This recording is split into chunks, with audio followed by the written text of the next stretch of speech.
नमस्कार, प्रणाम। मेरा नाम है राम, लेकर हाजिर हूं देशित। और सबसे पहले देखते हैं कि देशित में आज आपके लिए क्या विशेष लेकर आए हैं। उत्तर प्रदेश के 6 जिलों में रत जगा चल रहा है। पिछली कई रातों से आधी रात का डर फैला हुआ है। अब योगी ड्रोन दानवों पर ब्रह्मास्त्र चलाने की तैयारी कर रहे हैं। उधर नकल माफियाओं को आज योगी ने खुला चैलेंज कर दिया है। योगी ने कह दिया है कि जिसने भी भर्ती परीक्षा में धांधली की उसकी 7 पुश्तें याद करवा देंगे। इसके बाद रात 8:27 पर आपको दिखाएंगे काशी में 1978 वाली बाढ़ का खतरा कैसे मंडरा रहा है। ये तमाम खबरें आपको विस्तार से दिखाएंगे, लेकिन पहले बात करते हैं कवर स्टोरी की। उत्तर प्रदेश में बिना इजाजत ड्रोन अगर उड़ाया तो फिर पछताना पड़ेगा। हो सकता है जिंदगी जेल की सलाखों के पीछे बितानी पड़ जाए।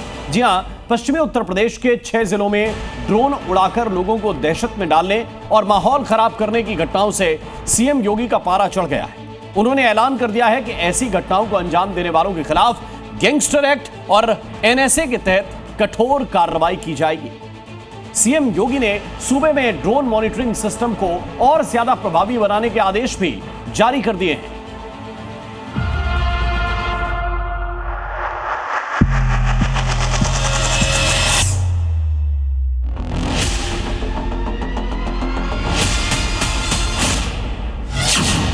छह जिलों के 1500 गांव में रत जगा।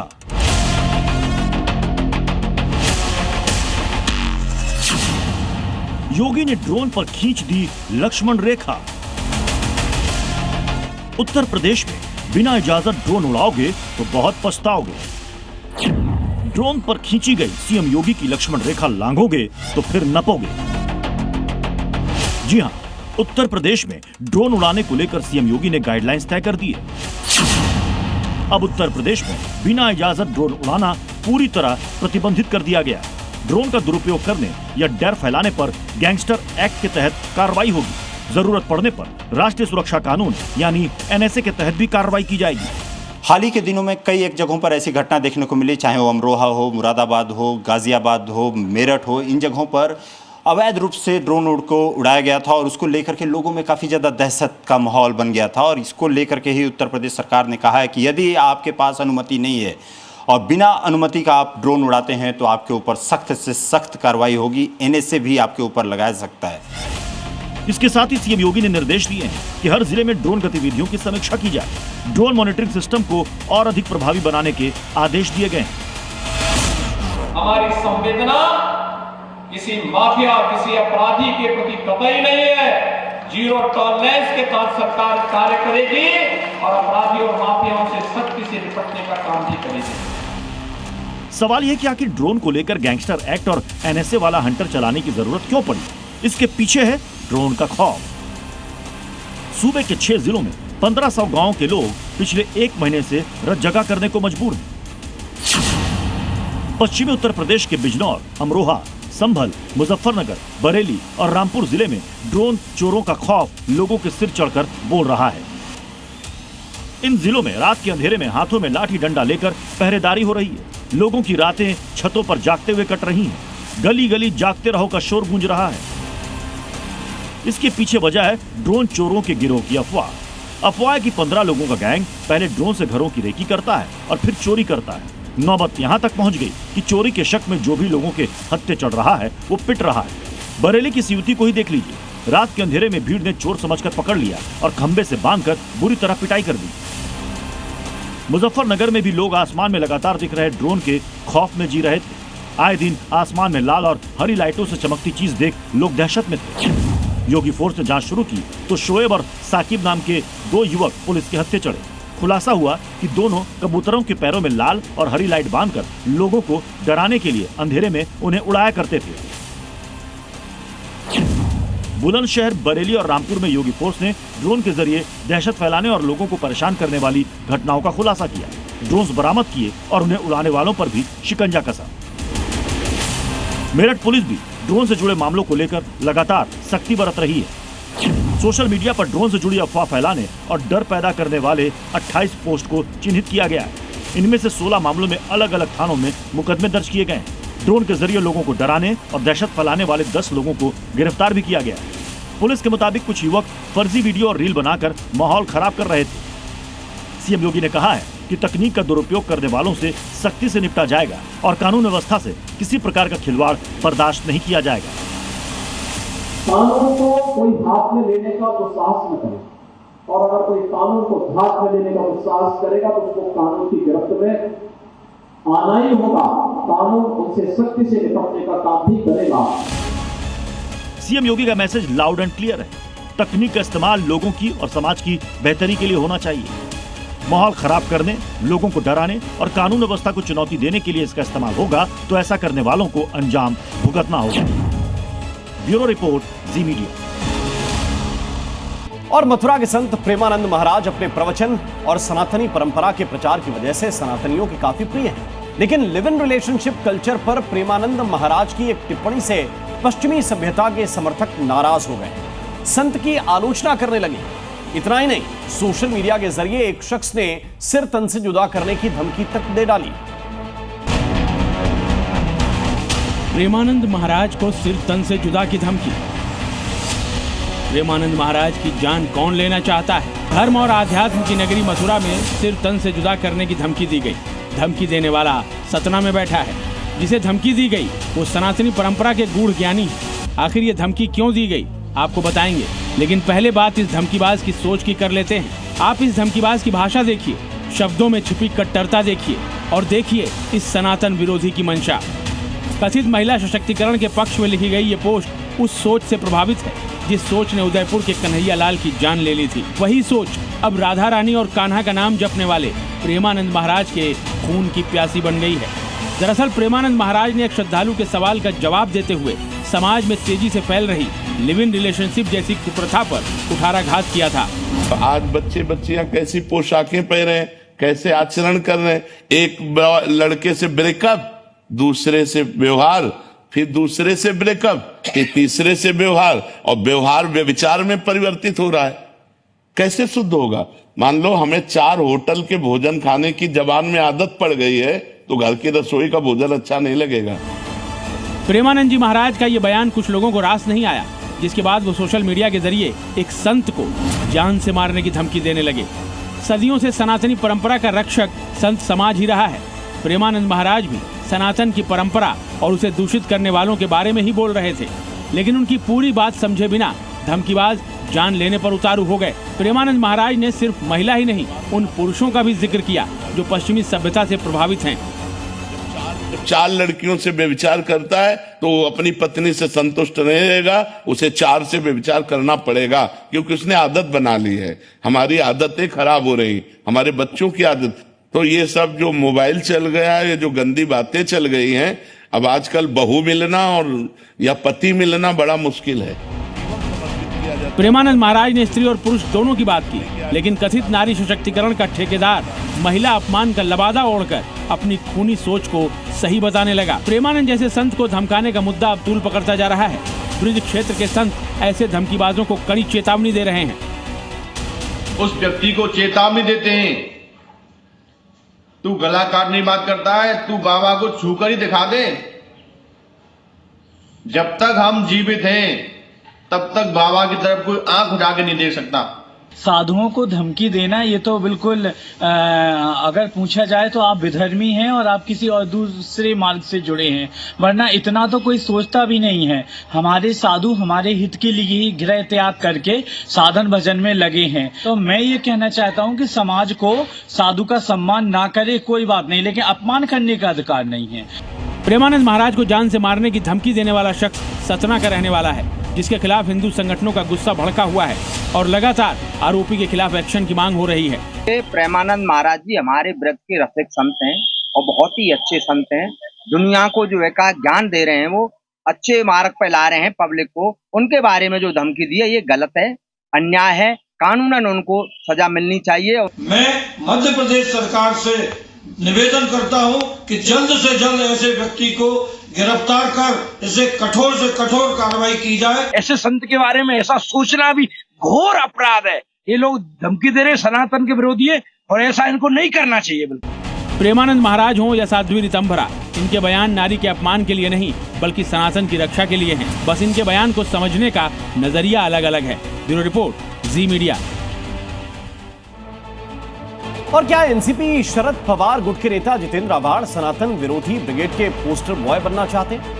नहीं तो ये ज्ञान उन्हें कहां से मिला कि सनातन बर्बाद करता है? क्या आव्हाड कांग्रेस नेता पृथ्वीराज चव्हाण की लाइन हिंदू आतंकवाद वाली लाइन फॉलो कर रहे हैं? नहीं तो अपने ही धर्म को बर्बाद करने वाला क्यों कह रहे हैं? मुस्लिम तुष्टीकरण के विरोध में सनातन के अपमान के स्कूल में नए भर्ती हुए जितेंद्र आव्हाड ने सनातन के खिलाफ जो कुछ कहा है, क्या वो पवार की पार्टी लाइन है?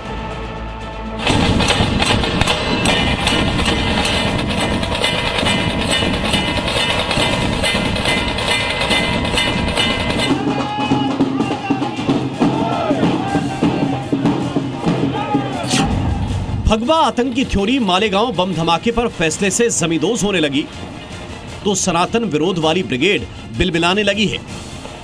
सावन में सनातनी विरोध के बयान कुकर मुत्ते की तरह उगाए हैं।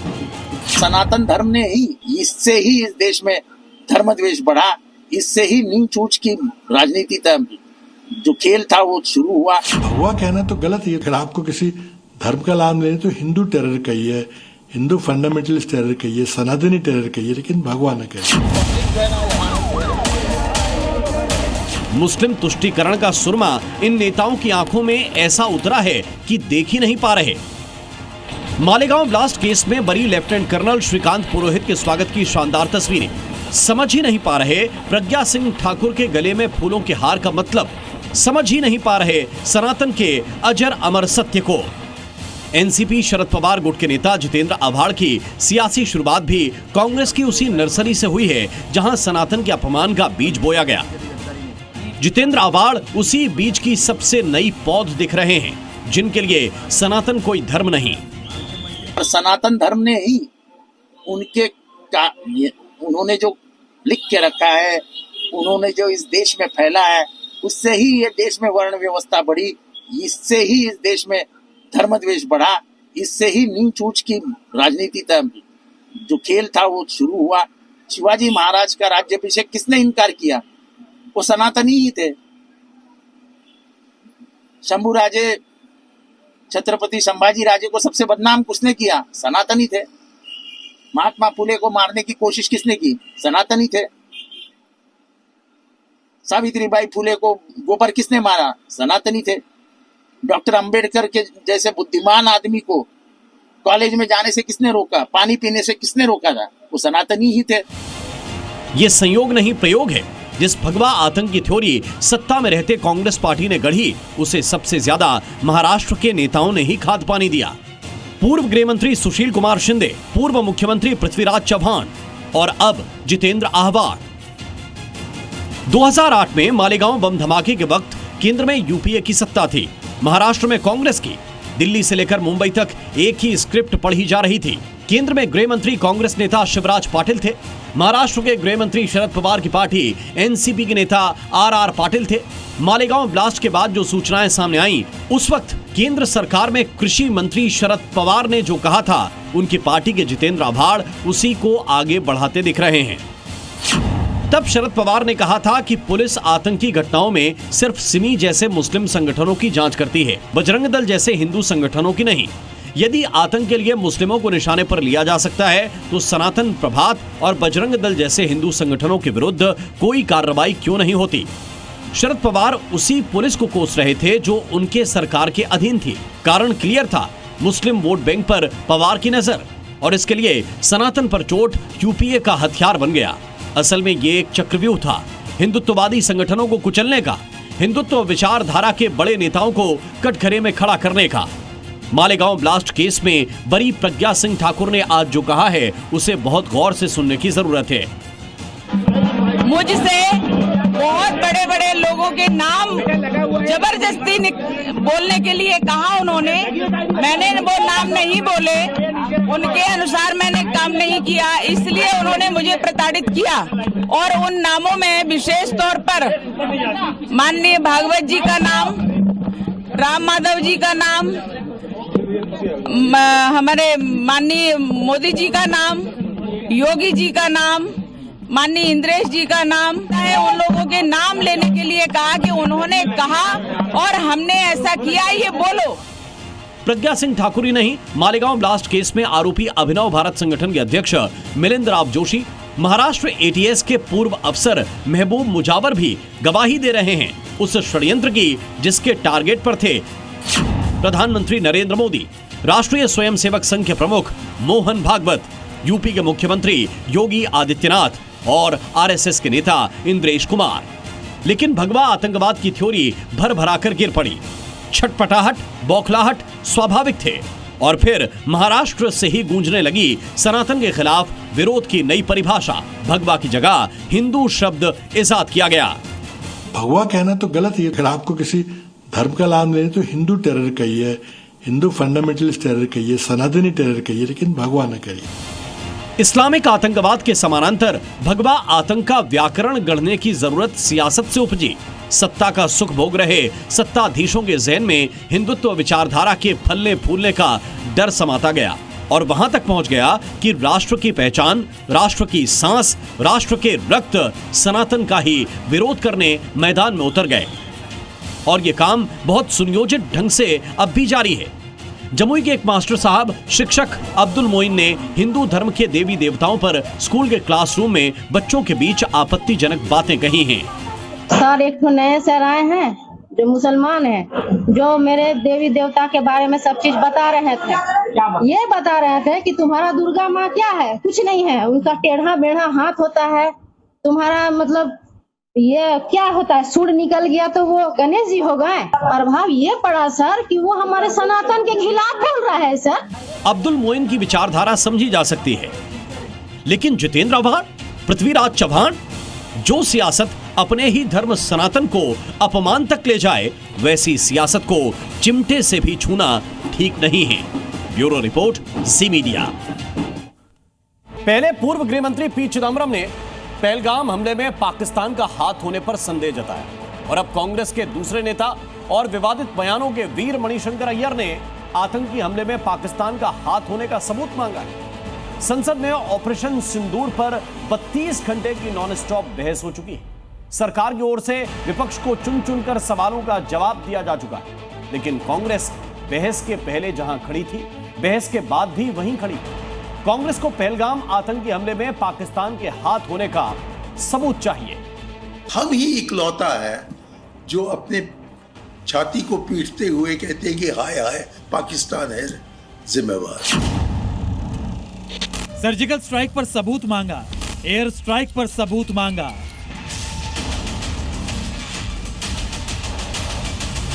और अब पहलगाम हमले में पाकिस्तान का हाथ होने का सबूत मांग रहे हैं। किसी ने नहीं कहा, वो जो 33 देश थरूर और उनके लोग गए हों, कि पाकिस्तान जिम्मेवार है। यूएन ने भी नहीं कहा कि पाकिस्तान जिम्मेवार है। अमेरिका ने नहीं कहा कि पाकिस्तान जिम्मेवार है। हम ही इकलौता है जो अपने छाती को पीटते हुए कहते हैं कि हाय हाय पाकिस्तान है जिम्मेवार। कोई मानने को तैयार नहीं है। हम कोई सबूत नहीं पेश कर पा रहे हैं जिससे कि लोग मुतमैन हो कि हम जानते हैं कि कौन सी पाकिस्तानी एजेंसी है जिसने ये हरकत किया है। कांग्रेस नेता मणिशंकर अय्यर के सवाल ठीक उस तरह के हैं कि कितने सबूत दिखाओगे, हर बात का सबूत मांगेंगे। मणिशंकर अय्यर की ही कसर बाकी थी, वो भी पाकिस्तान को क्लीन चिट देने वाले चंद भारतीय नेताओं की कतार में खड़े हो गए हैं। मणिशंकर अय्यर कांग्रेस के अकेले नेता नहीं हैं। पूर्व गृह मंत्री पी चिदंबरम भी पहलगाम हमले में पाकिस्तान का हाथ होने का सबूत मांग चुके हैं। क्या एनआईए ने आतंकवादियों की पहचान की है या ये पता लगाया है कि वो कहां से आए थे? क्या पता वो देश के ही आतंकवादी हों। आप ये क्यों मान रहे हैं कि वो पाकिस्तान से आए थे? इसका कोई सबूत नहीं है। संसद के दोनों सदनों में 32 घंटे की बहस हुई। पाकिस्तान से आए आतंकियों ने पहलगाम में 26 हिंदुओं को उनका धर्म पूछ कर सिर में गोली मारी। संसद में देश के गृह मंत्री अमित शाह रिकॉर्ड पर सबूत पेश कर चुके हैं। इनके पास से जो चॉकलेटें मिली हैं, वो चॉकलेटें ढोक में से मिली, वो भी पाकिस्तान की बनाई हुई चॉकलेट है। मान्यवर, ये कहते हैं कि पाकिस्तानी नहीं थे, इसका मतलब पूरी दुनिया के सामने इस देश का एक पूर्व गृह मंत्री पाकिस्तान को क्लीन चिट दे रहा है। लेकिन कांग्रेस है कि मानती नहीं। सवाल सियासी है लेकिन जवाब सियासी नहीं हो सकता, क्योंकि किस्सा कुर्सी का नहीं देश का है। 22 अप्रैल को आतंकियों ने 26 बेगुनाहों की बेरहमी से जान ले ली थी। उन्हें नाम और धर्म पूछकर मारा था। टेंशन मत लो मैडम, हम आ रहे हैं। मणिशंकर अय्यर पाकिस्तान आते जाते रहते हैं। पाकिस्तान के प्रति उनका प्रेम जग जाहिर है, लेकिन पहलगाम को लेकर ऐसा सवाल, बीजेपी अय्यर के गोली का जवाब गोले से दे रही है। आप देखिए कि कांग्रेस कुछ भी बोले, पाकिस्तान में तालियां बजती हैं, और अब लगता है कि ये अंदर अपने आप को पूरा कांग्रेसी कुनबा जो है ना, कुंठित महसूस कर रहा है भारत में रह करके। इनको इतना ही प्यार है तो पाकिस्तान चला जाना चाहिए। दुर्भाग्यपूर्ण है। कांग्रेस सहित इंडी गठबंधन से पाकिस्तान में आतंकवाद के कैंपों की तबाही, उनकी बर्बादी, पाकिस्तान सेना का दुख सहन नहीं हो रहा है। आखिर क्या रिश्ता है पाकिस्तान और कांग्रेस के बीच में? मणिशंकर अय्यर के बयान से कोई भारतीय तो सहमत नहीं हो सकता। मणिशंकर अय्यर के पॉलिटिकल पिटारे से विवादित बयान पहली बार नहीं निकले। मणिशंकर अय्यर के बयानों की हिस्ट्री शीट देखिए। साल 2014 के आम चुनाव से पहले मणिशंकर अय्यर ने नरेंद्र मोदी की जाति को लेकर सवाल उठाए थे। 2019 के आम चुनाव से ठीक पहले प्रधानमंत्री मोदी के लिए आपत्तिजनक शब्दों का इस्तेमाल किया था। और तो और मणिशंकर अय्यर ने अपने नेता राहुल गांधी को भी नहीं बख्शा था। 2017 में जब राहुल गांधी ने कांग्रेस अध्यक्ष पद के लिए नामांकन किया था, तब मणिशंकर ने कांग्रेस पार्टी में उत्तराधिकारी चुनने की प्रक्रिया की तुलना मुगल शासन से कर दी थी। मणिशंकर अय्यर अब बैठे ठाले ही राजनीति करते हैं, लेकिन बिहार में विधानसभा चुनाव है। हर राजनीतिक दल सरकार बनाने के लिए जोर लगा रही है। कांग्रेस बिहार में महागठबंधन का हिस्सा है। ऑपरेशन सिंदूर पर सवाल उठाकर तुर्रम खान बनने के चक्कर में मणिशंकर अय्यर का यह बयान कहीं कांग्रेस के चुनावी सफर को बैक गियर में न डाल दे। ब्यूरो रिपोर्ट, जी मीडिया। और कट्टरपंथी शिक्षा के मंदिरों को भी अपनी जहरीली सोच का अड्डा बनाने में जुटे हैं। इसकी मिसाल उत्तर प्रदेश के बिजनौर में देखने को मिली, जहां एक सरकारी स्कूल के मुस्लिम टीचर ने हिंदू छात्रों को जबरन उर्दू पढ़ने के लिए मजबूर किया। यही नहीं, उर्दू ना पढ़ पाने पर उन्हें मुस्लिम छात्रों से पिटवाया भी। हिंदू देवी देवताओं पर आपत्तिजनक बातें कहीं। एक सरकारी स्कूल में धार्मिक भेदभाव की यह हैरान करने वाली खबर देखिए आप।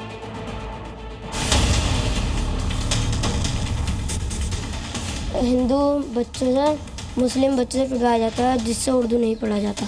कौन पिटवाता है? सलाउद्दीन सर। यानी कि तुम्हारे भगवान नहीं होते, अगर किससे उर्दू नहीं पढ़ाई जाती तो मुस्लिम बच्चों से पिटवा देते।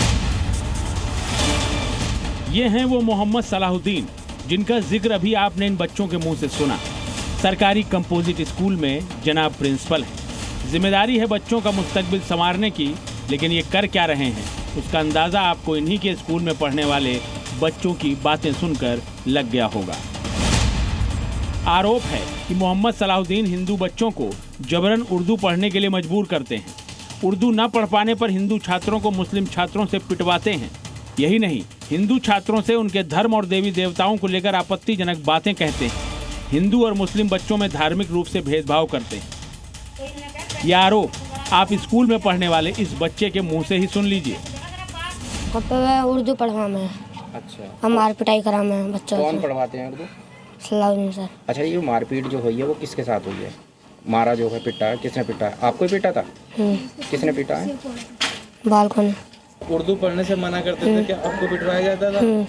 और सलाउद्दीन जो यहाँ पे शिक्षक है, किस पद पे हैं ये? वह प्रिंसिपल। अच्छा, क्या शिक्षक आपसे मंदिर होने और भगवान ना होने की बात करते थे? हाँ। क्या कहेंगे? कहते हैं नहीं, भगवान को ना होता। कौन कहते हैं? सलाउद्दीन। मामला कंपोजिट विद्यालय हरबंसपुर धारम का है। मोहम्मद सलाहुद्दीन की करतूत का खुलासा तब हुआ जब स्कूल के सामने प्रदर्शन कर रहे बच्चों का एक वीडियो सोशल मीडिया पर वायरल हुआ, जिसके बाद मामला प्रशासन के संज्ञान में आया। बीएसए ने शुरुआती जांच के बाद आरोपी प्रिंसिपल मोहम्मद सलाहुद्दीन को निलंबित कर दिया है।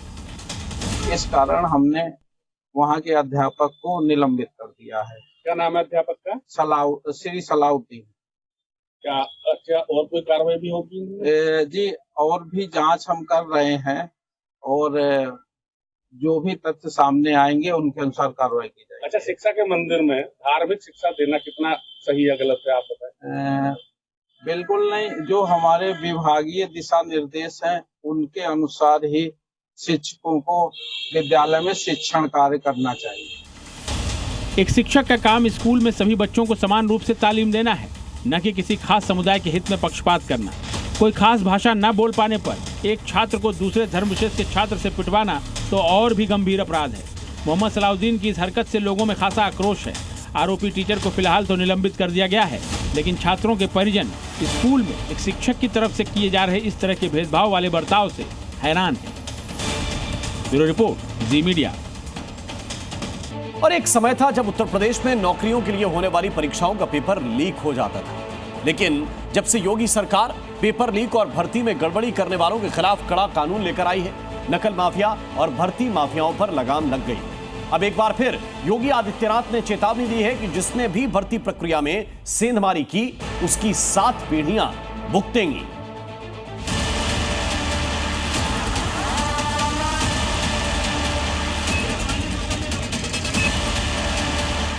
किसी ने भर्ती की प्रक्रिया में सेंधमारी की तो उसकी 7 पीढ़ियों को फिर इस सेंधमारी का जवाब देना पड़ेगा। ये योगी का वचन है और यूपी में उनका वचन ही है शासन। योगी का बयान पेपर लीक माफिया को खुला चैलेंज है। एक समय यूपी पेपर लीक और नकल माफिया को लेकर सुर्खियों में रहता था, लेकिन योगी आदित्यनाथ ने भर्ती परीक्षाओं में गड़बड़ी करने वालों पर नकेल कस दी है। याद करिए 2017 के पहले की स्थिति क्या थी। भर्ती निष्पक्ष और पारदर्शी तरीके से नहीं होते थे, भेदभाव होता था, पैसे का लेन देन होता था, एक एक भर्ती पर बोली जाती थी। योगी आदित्यनाथ ने पेपर लीक और भर्ती परीक्षा में धांधली के लिए पिछली सरकार पर प्रहार किया है। यूपी पुलिस के जवानों के सामने योगी ने बताया कि कैसे पहले की सरकार भर्ती प्रक्रिया में भाई भतीजावाद करती थी। भाई भतीजेवाद और परिवारवाद के बोलबाले ने न्यायालय को भर्ती की प्रक्रिया में हस्तक्षेप करने का अवसर दिया था। यूपी में सरकारी नौकरियों के लिए होने वाले एग्जाम में नकल और पेपर लीक के मामलों ने पिछले साल तक सरकार और अभ्यर्थियों को खूब परेशान किया था। अकेले पिछले साल 3 अलग अलग भर्ती पेपरों को रद्द करना पड़ गया था। पुलिस भर्ती परीक्षा रद्द करनी पड़ी थी, जिसके चलते 48 लाख अभ्यर्थी प्रभावित हुए थे। ARO परीक्षा भी रद्द करनी पड़ी थी, जिसके चलते 10 लाख अभ्यर्थी परेशान हुए थे। पिछले साल ही PCS प्री परीक्षा को भी पेपर लीक के कारण ही टालना पड़ा था। बार बार पेपर लीक की घटना को देखते हुए योगी आदित्यनाथ ने उन लोगों के खिलाफ मुहिम छेड़ दी है जो पैसों के लालच में अभ्यर्थियों के भविष्य के साथ खेल रहे थे। अलग अलग पेपर लीक से जुड़े लोगों की गिरफ्तारियां होने लगी। जून 2025 में यूपी कांस्टेबल भर्ती परीक्षा 2024 के पेपर लीक के आरोपी अजय को गिरफ्तार किया गया था। उस पर 10,000 का इनाम भी था। इससे पहले अप्रैल में 2023 के ARO भर्ती 2023 के पेपर लीक केस में भी 2 आरोपियों को गिरफ्तार किया गया था। इस पेपर लीक मामले में एक आरोपी को इसी साल मार्च में गिरफ्तार किया गया था। पिछले साल ही सार्वजनिक परीक्षाओं में नकल, पेपर लीक करने और भर्ती परीक्षा में गड़बड़ी करने वालों के खिलाफ यूपी में सख्त कानून लागू किया गया है। कानून के तहत ऐसे लोगों के लिए मिनिमम 2 साल से लेकर उम्र कैद तक की सजा का प्रावधान है या 1 करोड़ रुपए तक का जुर्माना प्रावधान है। कानून के तहत डीएम चाहे तो पेपर लीक माफिया की संपत्ति भी जब्त करवा सकता है। पेपर लीक कराने वाले गिरोह से भी परीक्षा में हुआ खर्चा वसूलने का प्रावधान है, जिसके चलते कानून का असर दिख रहा है कि पिछले महीने बिना किसी धांधली के ARO का एग्जाम हुआ। अब योगी आदित्यनाथ का टारगेट यूपी पुलिस में 30,000 जवानों की भर्ती परीक्षा को सफल बनाने का लक्ष्य है। भर्ती की प्रक्रिया पूरी ईमानदारी के साथ होनी चाहिए। अगर कहीं भी किसी नौजवान के भविष्य के साथ किसी भर्ती बोर्ड और आयोग ने भेदभाव किया तो उनकी जवाबदेही तय होगी। किसी ने भर्ती की प्रक्रिया में सेंधमारी की तो उसकी 7 पीढ़ियों को फिर इस सेंधमारी का जवाब देना पड़ेगा। योगी आदित्यनाथ की नीति का ही असर है कि अब यूपी के नकल माफिया अब या तो सलाखों के पीछे हैं या फिर यूपी से अपना बोरिया बिस्तर समेटकर पलायन कर चुके हैं। ब्यूरो रिपोर्ट, जी मीडिया। शिव की नगरी काशी में 1978 वाली तबाही दस्तक दे रही है। ये दस्तक इतनी जोर से हो रही है कि काशी वालों का दिल बैठा जा रहा है, दहल रहा है। जी हां, 47 साल बाद एक बार फिर गंगा ने ऐसा रौद्र रूप दिखाया है कि वाराणसी के सभी 84 घाट पानी में समा गए। गंगा की उफनती लहरों ने शहर की सड़कों से लेकर गलियों तक में चहलकदमी शुरू कर दी। परेशान करने वाली बात यह है कि हर घंटे गंगा का जलस्तर करीब 3 सेंटीमीटर बढ़ रहा है। यानी खौफनाक बाढ़ की तबाही से काशी बस चंद कदम दूर है।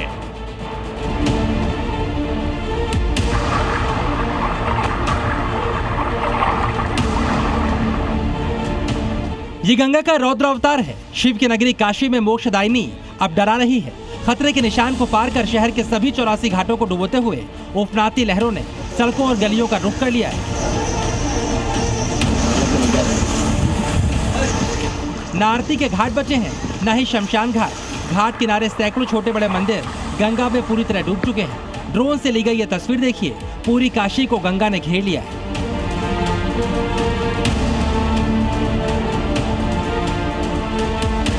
नमो घाट की ये तस्वीरें देखिए, पूरा घाट गंगा की लहरों के आगोश में समाया हुआ है।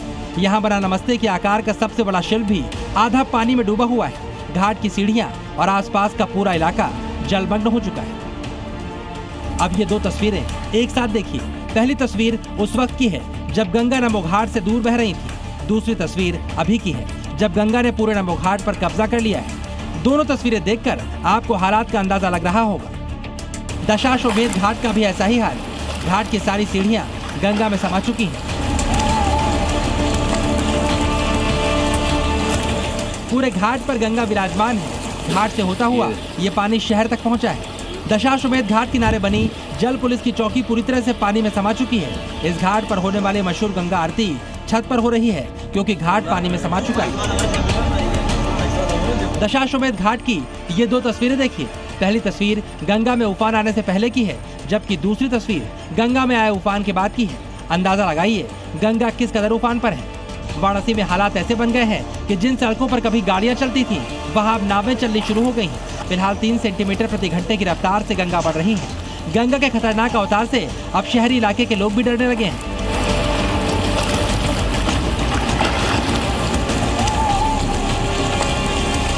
वाराणसी में खतरे का निशान 71.26 मीटर है। अभी गंगा 71.67 मीटर पर बह रही है, यानी खतरे के निशान से करीब 40 सेंटीमीटर ऊपर। गंगा जिस रफ्तार के साथ बढ़ रही है उसे देखते हुए 1978 की यादें लोगों के जहन में ताजा हो गई है। डर सताने लगा है कहीं इस बार गंगा की बाढ़ 1978 वाला रिकॉर्ड न तोड़ दे। उस समय गंगा का जलस्तर 73.90 मीटर तक जा पहुंचा था और बड़ी तबाही मची थी। जो अभी गंगा के बढ़ने की रफ्तार है, अगर वो कम नहीं हुई तो 78 वाले हालात बनने में देर नहीं लगेगी।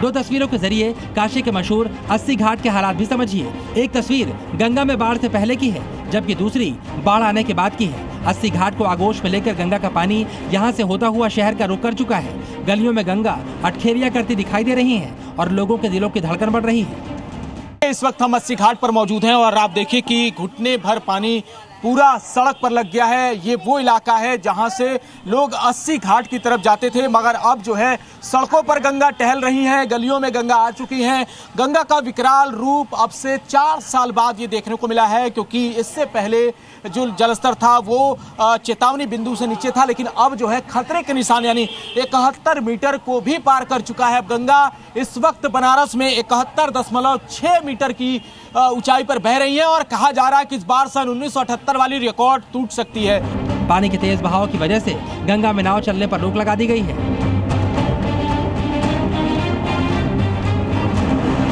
सावन का महीना है, गंगा में डुबकी लगाने जल लेने श्रद्धालु और कांवड़िए दूर दूर से आ रहे हैं। उन्हें सीढ़ियों पर स्नान करना पड़ रहा है। गंगा का जलस्तर बढ़ने की वजह से बड़ी कर्णिका घाट की गलियों में नाव चलने लगी है। शवदाह करने के लिए लोगों को कतार लगानी पड़ रही है। शवों का अंतिम संस्कार छत पर किया जा रहा है क्योंकि घाट पानी में डूबा है। शवों के अंतिम संस्कार के लिए 2 से ढाई घंटे की वेटिंग चल रही है। 2 तस्वीरों के जरिए आप हालात को समझ सकते हैं। गंगा खतरे के निशान को पार कर चुकी है, लेकिन उसकी रफ्तार थम नहीं रही। गंगा का रुख अब तटवर्ती इलाकों में तल्ख होता जा रहा है। दहशत में आए लोग अब पलायन करने लगे हैं। उन्हें राहत शिविरों में शरण लेनी पड़ रही है। माना जा रहा है अगर हालात ऐसे ही रहे तो 1978 का इतिहास गंगा फिर दोहराएगी। जी मीडिया, वाराणसी। और काशी आने से पहले गंगा नदी प्रयागराज में भी रौद्र रूप दिखा रही है। जिस महाकुंभ के समय वहां की भव्यता दिखाई दे रही थी, अब वहां पर सिर्फ पानी ही पानी दिखाई दे रहा है। प्रयागराज में तो गंगा और यमुना खतरे के निशान के ऊपर बह रही है। दोनों ही नदियों का पानी प्रयागराज की गलियों, सड़कों और मोहल्लों में दाखिल हो चुका है। यूपी के कुल 12 जिलों में बाढ़ है और इससे बचाने के लिए योगी आदित्यनाथ ने अपने स्पेशल 11 को बाढ़ में उतार दिया है।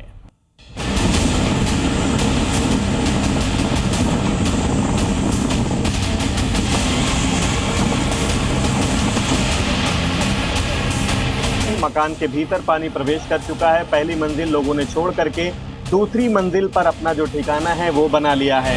कुंभ नगरी में सैलाबी आफत। बाढ़ की वजह से अपना मकान चार दिन हो गए घर छोड़े हमारे आदमी। बाढ़ का पानी बढ़ा, आशियाना छोड़ा। 85 से ऊपर चला गया, 85 मीटर से ऊपर। और बाढ़ की पोजीशन तो है ही पूरे इलाहाबाद में। यहाँ इस इलाके में जहाँ मैं हूँ करीब 8 बजे इधर इस रोड पे पानी आ गया। गंगा का उफान, आफत में जान। दुकान डूबी, मकान डूबा, मंदिर डूबा, शमशान डूबा। जो बचा है वो कब डूब जाएगा ये कोई नहीं जानता। कुंभ नगरी प्रयागराज में गंगा और यमुना का रौद्र रूप देखने को मिल रहा है। दोनों ही नदियां खतरे के निशान को पार करके मोहल्लों में दाखिल हो चुकी हैं। कुंभ के दौरान जो नाव घाटों पर नजर आती थी, आज वो मोहल्लों में चल रही है। जिन घरों में जिंदगियां गुलजार थीं, अब वहां ताले लटके हुए हैं। जो लोग बचे हैं वो ऊपर की मंजिलों पर रहने के लिए मजबूर हो गए हैं। प्रयागराज में गंगा और यमुना उफान पर हैं, जिसके चलते रिहायशी इलाकों में पानी जो है वो प्रवेश करने लगा है। मकान के भीतर पानी प्रवेश कर चुका है। पहली मंजिल लोगों ने छोड़ करके दूसरी मंजिल पर अपना जो ठिकाना है वो बना लिया है। पीछे की जो तस्वीर है वो भयावह मंजर जो है यहाँ बाढ़ के चलते जो हुए हैं वो बयां कर रही है। और दूसरी जो तस्वीर है वो हम आपको दिखाने की कोशिश कर रहे हैं। ये पूरा जो एक दुकान है, पूरी मार्केट है, वो बाढ़ में तब्दील है। एक तरीके से कहें तो बाढ़ से जलमग्न है, पूरा इलाका जलमग्न है। बाढ़ के कारण छोटा बघाड़ा, सलोरी, राजापुर, गंगानगर, नेवादा, बेली कक्षार, सदियापुर, अरैल और महेवा जैसे निचले इलाकों में पानी भर चुका है। सैकड़ों घर जलमग्न हो चुके हैं। जो लोग इन इलाकों में फंस गए हैं उन्हें बचाने के लिए एनडीआरएफ की टीमें लगातार रेस्क्यू ऑपरेशन चला रही हैं। बाढ़ में फंसे लोगों को निकालने के लिए घरों के आगे नाव खड़ी की गई है। इंसान हो या जानवर, सभी को बचाने की कोशिश की जा रही है। एसडीआरएफ की जो टीमें हैं, एनडीआरएफ की जो टीमें हैं, वो बाढ़ प्रभावित लोगों को रेस्क्यू करके उनको सुरक्षित जगहों पर ले जाने के लिए मजबूर हैं। जो कोशिशें हैं वो की जा रही है। देखें, ये एक पूरी जो कहें कि पूरा परिवार है। यहाँ पर डॉगी भी आपको दिखेगा। दूसरे तमाम जो जरूरी सामान है वो लेकर के लोग जो हैं अब सुरक्षित जगहों के लिए रवाना हो रहे हैं। तो सीधे तौर पर कहें तो गंगा और यमुना का जो विकराल रूप है अब वो लोगों के लिए मुसीबत लेकर के आया है। और रिहायशी इलाकों में पानी जिस तरीके से प्रवेश कर रहा है, इससे लोगों की जो मुश्किलें हैं वो अब बढ़ने लगी हैं।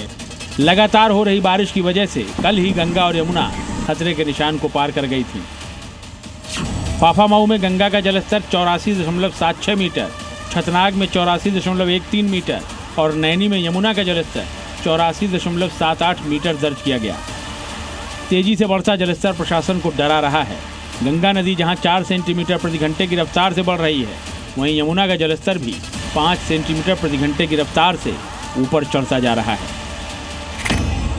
आसमानी आफत को देखते हुए सीएम योगी अलर्ट मोड में हैं।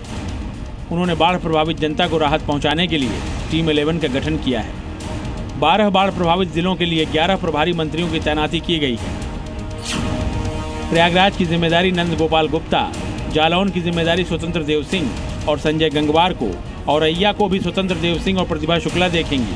हमीरपुर रामकेश निषाद, आगरा जयवीर सिंह, मिर्जापुर नंद गोपाल गुप्ता, वाराणसी सुरेश खन्ना, कानपुर देहात संजय निषाद, बलिया दयाशंकर मिश्रा, बांदा नंद गोपाल गुप्ता, इटावा धर्मवीर प्रजापति और फतेहपुर की जिम्मेदारी अजीत पाल को सौंपी गई है।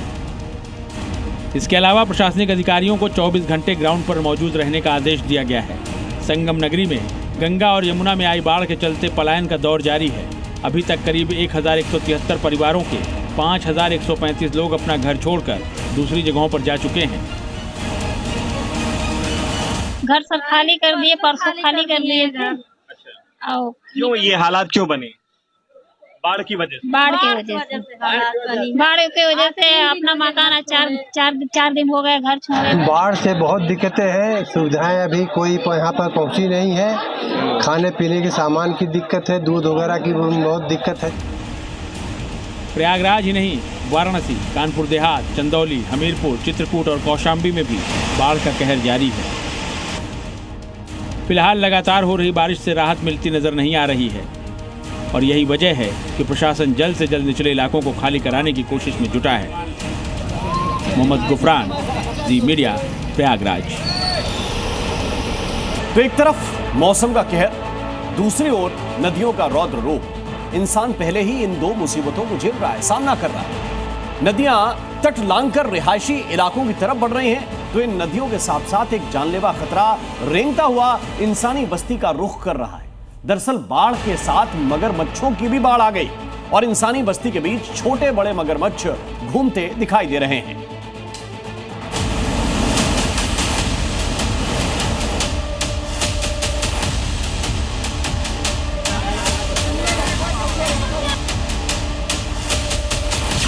मोहल्ले में मगरमच्छ,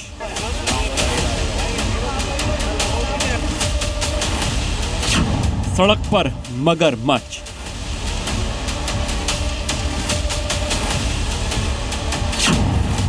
रस्सी में बंधा मगरमच्छ, कार के आगे दौड़ता मगरमच्छ।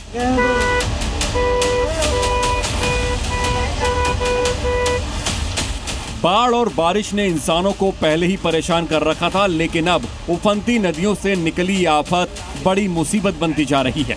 शाहजहांपुर से सामने आई ये तस्वीर सिरहन पैदा कर रही है। बारिश से नदी का जलस्तर बढ़ा तो ये विशालकाय मगरमच्छ गांव में दाखिल हो गया। पहले मगरमच्छ को देखने वालों की भीड़ जुटी, लेकिन भीड़ देख मगरमच्छ आक्रामक हो गया और ग्रामीणों के पीछे दौड़ पड़ा। मगरमच्छ किसी को नुकसान पहुंचाता उससे पहले ही ग्रामीणों ने उसे पकड़ के बांध लिया और वन विभाग की टीम को सूचना दी, जिसके बाद मगरमच्छ का रेस्क्यू किया गया। मध्य प्रदेश के मंदसौर से और भी ज्यादा चौंकाने वाली तस्वीर सामने आई है। यहाँ एक मगरमच्छ नदी के ऊपर बने पुल पर आराम करता दिखा। जब वहां से गुजर रही कार की रोशनी उस पर पड़ी तो बीच रोड में ही मगरमच्छ ने दौड़ लगा दी। बीच सड़क पर विशालकाय मगरमच्छ की मौजूदगी के चलते सड़क के दोनों तरफ ट्रैफिक जाम हो गया। काफी देर बाद मगर रास्ते से हटा तो लोग अपनी मंजिल की तरफ आगे बढ़ते दिखे। श्योपुर और सागर जिले में भी मगरमच्छ का खौफ देखने को मिला। कहीं नाले में तो कहीं नदी के किनारे इन जानवरों के आने से हड़कंप मच गया है। काफी मशक्कत के बाद मगरमच्छों का रेस्क्यू कर इंसानी बस्ती से दूर छोड़ा गया। ब्यूरो रिपोर्ट, जी मीडिया। और पहाड़ी राज्यों में मॉनसून मुसीबत बनकर टूटा है। लैंडस्लाइड से हाहाकार मचा हुआ है। हिमाचल में तो जैसे पहाड़ वर्सेस पानी की लड़ाई छिड़ गई। रेस्क्यू ऑपरेशन ऑन है, लेकिन मौतों का सिलसिला थम नहीं रहा है। घर बह रहे हैं, बिजली ठप है, लोगों की जिंदगी पर आसमानी आफत ने ब्रेक लगा दिया है।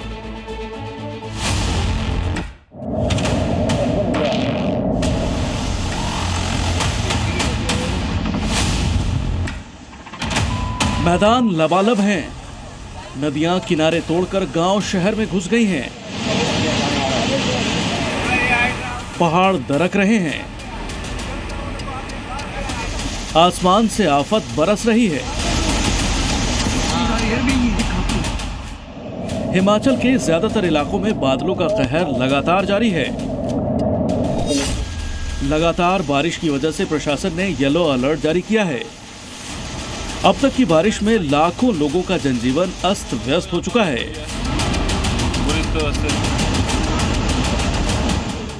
कई लोगों की मौत हुई है जबकि कई लोग लापता हैं। हिमाचल प्रदेश का जो आर्थिक नुकसान हुआ है वो अलग।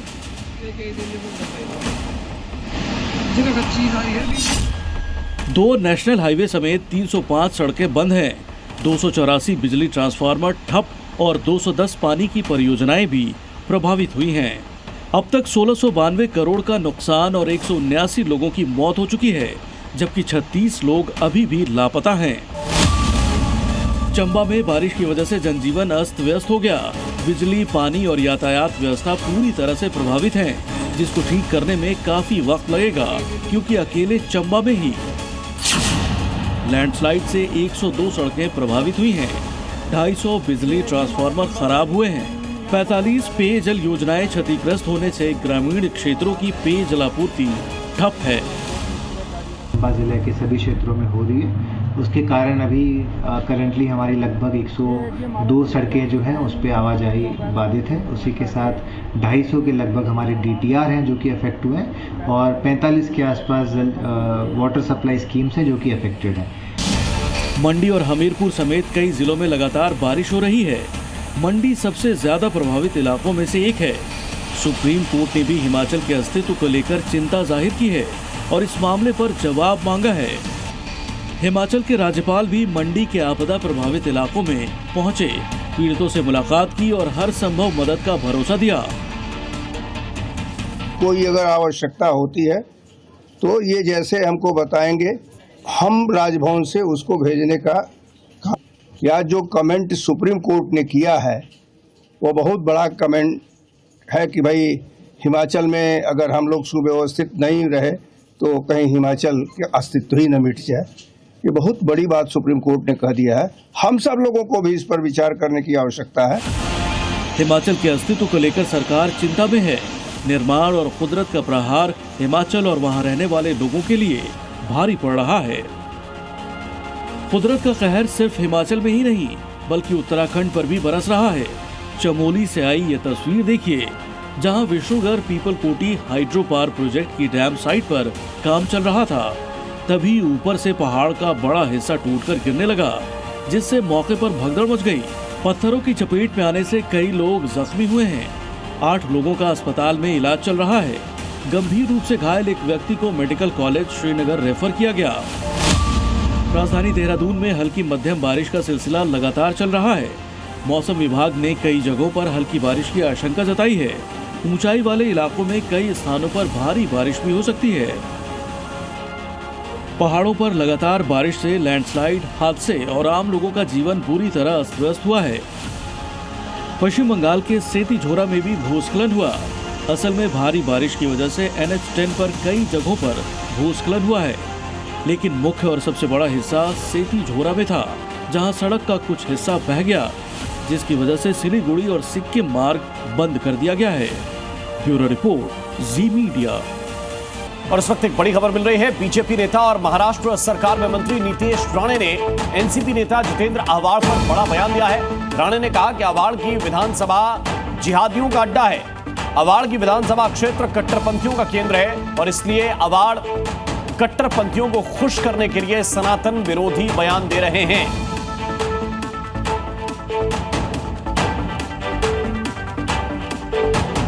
से ये जितुद्दीन चुन के आते हैं, वहाँ वो जिहादियों का हेडक्वार्टर है, जिहादियों का अड्डा है। अभी उनको खुश करने के लिए इनको सनातन धर्म को गाली देनी भी पड़ती है, सनातन धर्म को नाम रखना ही पड़ता है। कभी भी किसी भी मुसलमान को आपने अपने ही धर्म के लोगों को गाली देते हुए देखा है क्या? अपने धर्म के बारे में गंदी बातें बोलते हुए देखा है क्या?